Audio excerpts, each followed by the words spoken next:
Now, Dominic Schwartz interviews Bruce Beresford about his upcoming film, Mao's Last Dancer, which was shot in Australia and China.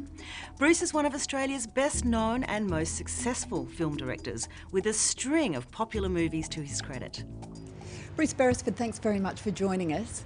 Your next film is Mao's Last Dancer, which is due out for release this year. What kind of a film can audiences expect?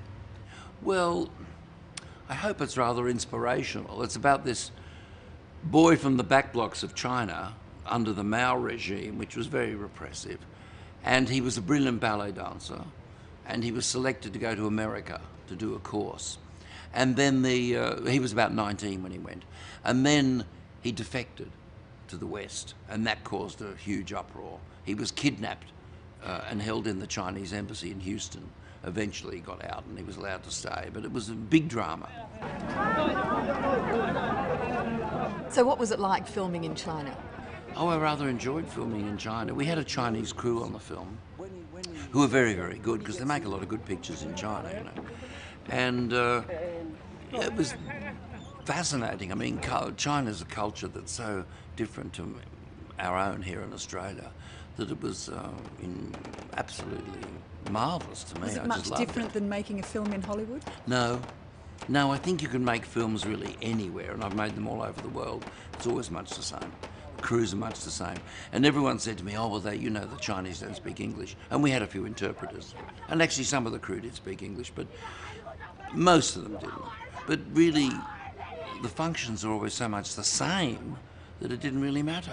And look, could you get the general to tell everybody they're all walking too purposefully? Did you have any obstacles, things you weren't allowed to do? Well, we were told there were things we couldn't do or shouldn't do, and we did do them. Like we were told we could never.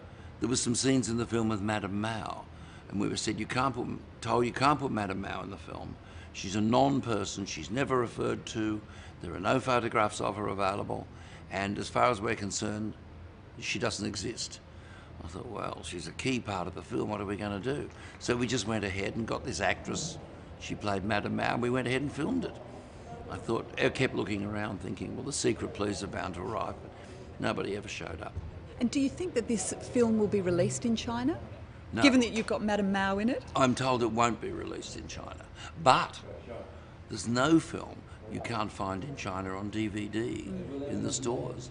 Another film that you're working on is The Battle of Long Tan, which is the story of 100 Australian soldiers who defeated about 2,500 Viet Cong and North Vietnamese troops in the Vietnam War. I'm interested whether it has been a conscious decision of yours to tackle subjects which link Australia with the region. No, well, that's a film that's not ever going to happen, actually. It's died. Well, it never was. It never was real. The producers were more optimistic than practical. Right. It won't happen. Is that disappointing for you? Somewhat, because I wrote the script after doing a lot of research. I raced all around Australia talking to all these guys who were in the battle and survived it, and wrote the script. But then I realised that the film would be very expensive. You'd have to get a lot of money from America, and the Americans, somewhat understandably, are not that wildly enthusiastic about spending a squillion on a film which is all about Australian soldiers in Vietnam. You know, they'd rather make it about their own guys.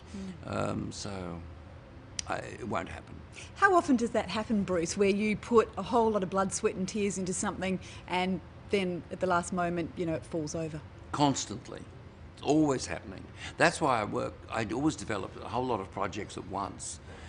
Usually things I want to do, because I have to, you know, I like to keep making films. If I work on just one, I'd go like 10 years between movies. But so I develop 4 or 5 at the same time in the hope that one of them will come off.